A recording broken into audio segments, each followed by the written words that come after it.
Well, welcome. I am here today with John Erickson, the Executive Director of the Papillion-La Vista Schools Foundation. How are you, John? Doing great, Karen. Thanks for inviting me. You bet. I would like to start off today with you explaining what the mission of the Papillion-La Vista Schools Foundation is. Thank you very much. The mission of the Papillion-La Vista Schools Foundation has always been to provide additional opportunity for the students of our Papillion-La Vista community schools that wouldn't happen any other way. That's all of the things other than the wonderful tax support that we get. We work with parents, alumni, community, and staff, and we connect them to areas of the schools that make sense for them, that they're really passionate about. And we help them funnel their energies to making those areas even better for the benefit of students. Well, we've surely seen some major impact that you've made with some of the skilled trades programs that are going on in the schools. I've been to some celebratory events for huge donations that people have given and some great events. How has your job and your foundation changed with the students not being in school and being able to do, fundraising? How has that changed for you? Yeah, it's really changed. This COVID-19 pandemic, if we call it that, has changed the backdrop of the environment that we do our business. It has not changed our mission at all. And we were just on a board meeting last night. Our mission, I would say, Karen, is more important than ever. But the way that our mission manifests itself, the way we are doing, living that mission every day, walking the walk, talking the talk, as we call it, has certainly changed. Social distancing, the CDC guidelines, we take that seriously. The protection of our community and being a partner in making sure that our children and our community are protected certainly is important to us. So it's changed our outreach. It's certainly changed that. It's changed our kids club for the time being because we are closed with the school, but we are hopeful to get back in operation even by summer, as long as we can work closely with CDC, follow the district's lead and the governor and the guidelines they're giving us. Safety is really important, and our community has always worked together to provide great environments that are safe and for all citizens to flourish. So we're not going to do anything to hamper that, but we're awfully interested in getting our Kids Club program back up and running. And we're awfully interested, by the way, in saying hello to some of our special friends and donors that we usually have one-on-one contact with, and now it's very hard for that. So we've got a lot of Zoom meetings going on, and we're dealing with it the best we can. But it's definitely changed. So in this, 30 to 45 days, has this postponed any of your fundraising events? Yeah. It's just responsible for us to take into account the recommendations that were given.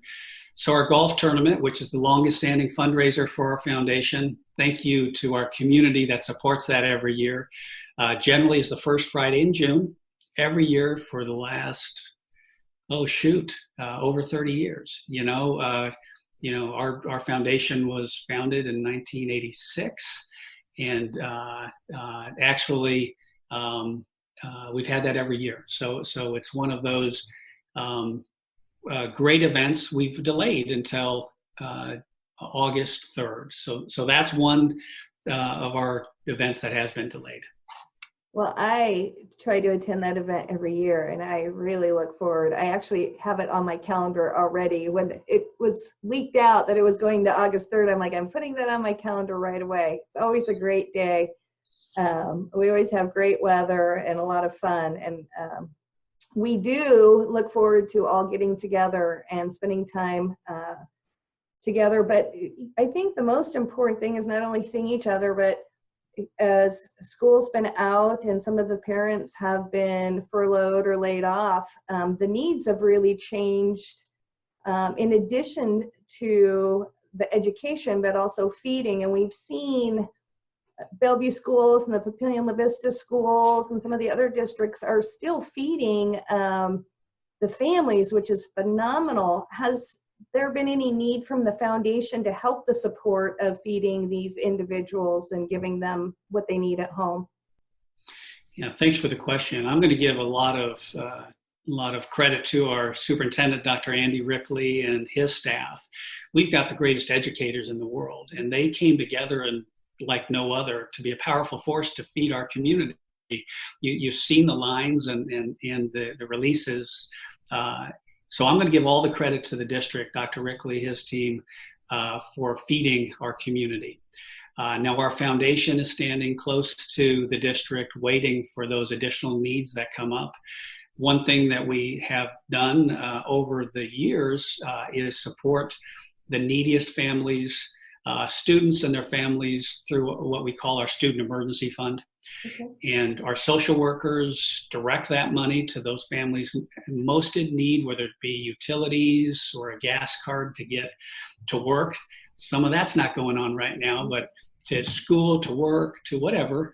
But even the heat for their house and the food to eat is provided through that vehicle. So we have that in place. It's ready to go. We have people that have supported it, specifically aligned with food and also other needs that we stand ready to support our district in providing that relief.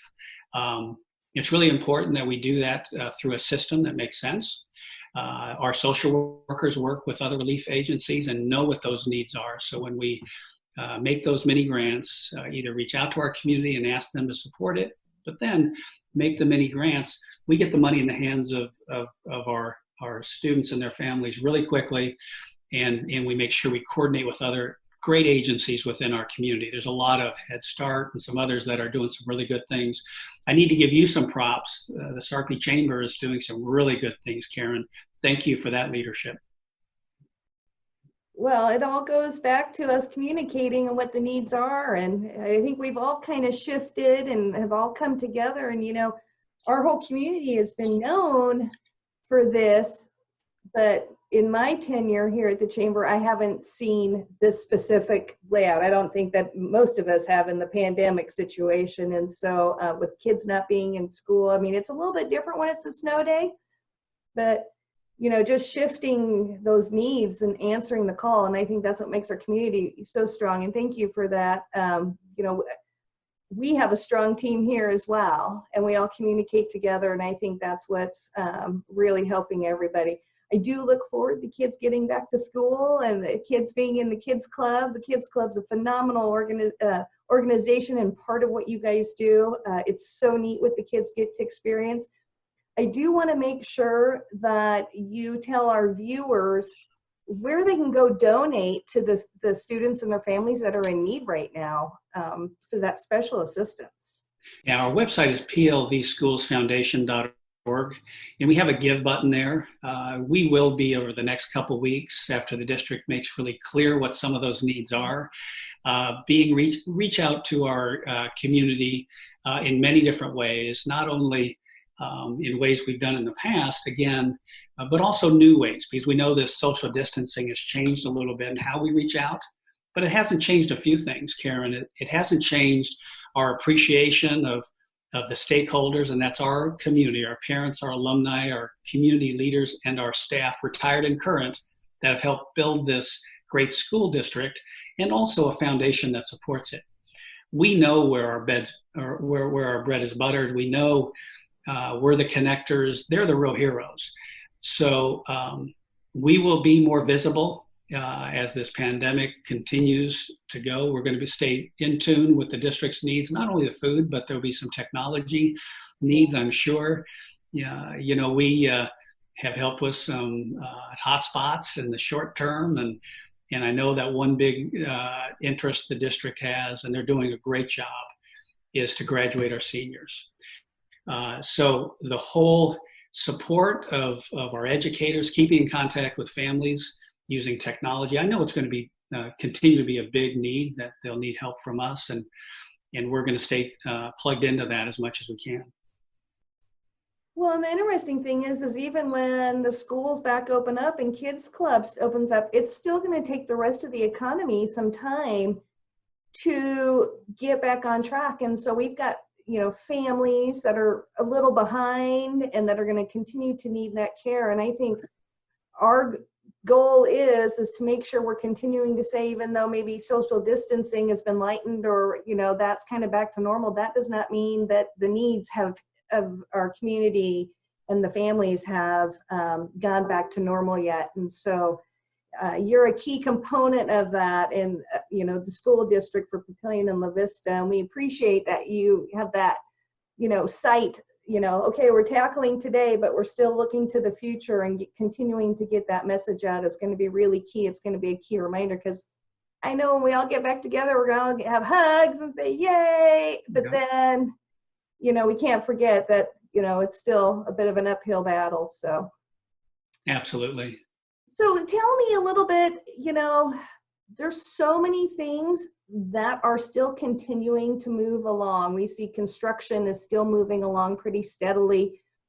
We've seen some disruption in the, distribution of products and stuff, but what great projects have you been working on that is still full steam ahead and we're still super excited about?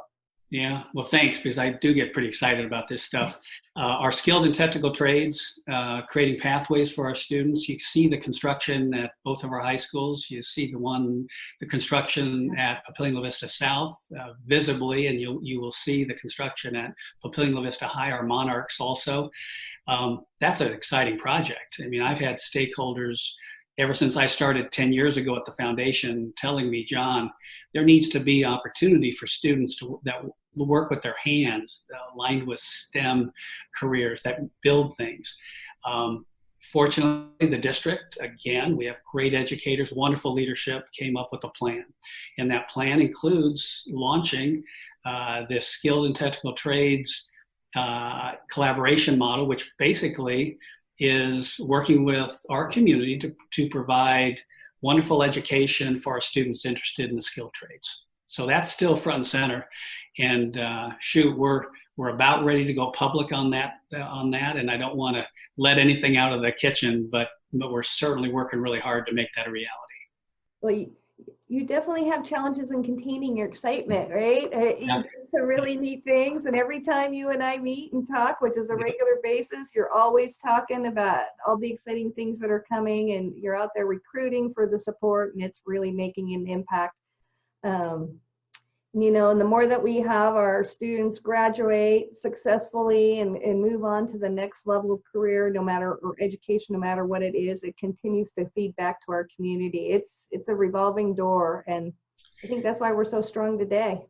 Well, and thank you, Karen. And the other project I would be remiss if I didn't give you just a little glimpse of is the district, I think you probably know, has a great career academies program.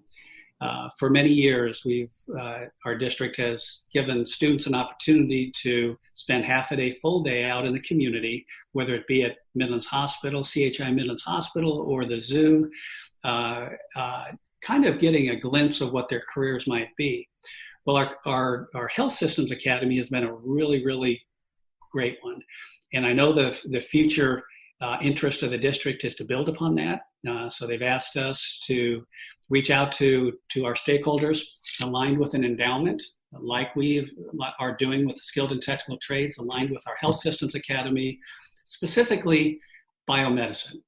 Now, if there wasn't something that rings pretty important in the environment we're living in, biomedicine, biomedical work, whether it be forensic science, to all of the other things that go along with it. So we're really excited about that, building that endowment to continue to support our career academies, but also biomedical type of opportunity for our students. Well, you definitely never rest, John. Thank you. It's our educators. Our foundation are the cheerleaders. Our educators are the ones that deserve the credit. Thank you, though. Hey, the teachers are phenomenal and have to be super excited about the support that the foundation's able to give them. So, well, as we wrap things up, do you have any final words or, give, give, give. So John and his foundation for the Papillion-La Vista schools can continue to give. You tee off you tee up give, give, give to an old fundraiser like me. You know, I could jump on that, but I'm not going to, because here's what I'd leave everybody with. These times are challenging. There's no doubt about it. But the mission of our Papillion-La Vista Schools Foundation, that's been built over many years, way before I got here, has never been more important. And that mission has been built on the backs of heroes of our community. In times like this, the first message and the foremost one would be, we're here for you. You know, we know that many of our stakeholders, our best friends, are hurting. And if there's anything that we can do at our foundation to help, let us know. I want our stakeholders to know that we appreciate all of them, that we will be back. We will honor their commitment to making sure we have the best school district, our students have the best opportunity because of their support. But we're going to take it one step at a time. We're not going to get ahead of ourselves. We're going to do it the right way that responds to this great commitment our community has in this foundation in our school district. I will tell you that in October, you know, God willing, we will have our gala. So we're going to meet about that this afternoon. And while it might change with some tweaks from the social distancing standpoint, we still have plans to move forward with our gala. And Karen, I can't thank you enough for allowing me this time to reconnect with our folks, because we really need them. And I want them to know, and our organization wants them to know, that we're here for them and really appreciate what they've created here within our Papillion-La Vista schools. Well, we appreciate you taking the time, as I know you're very busy as well. So we will come back around and we will talk again soon. And I look forward to hearing, you know, the date of the gala, and getting to be face to face with you and your beautiful wife, Lois, again, and your staff, as we get to see on a regular basis. So please do not hesitate to reach out to us for anything that you think that we can help partner on, as we are here for you. And you've been a longtime supporter of the Sarpy Chamber, and we appreciate that. And we wish you, you know, success. Thanks, Karen. October 17th. So I'll give you that one today. Okay. Yeah, and I will tell you, because Lois might watch this at some point, that our family is social distancing really well as we pay attention. We're working from home right now, so our entire immediate family is working from home, and Lois and I are both working remotely, and she's a great partner to work remotely. So thank you, Lois.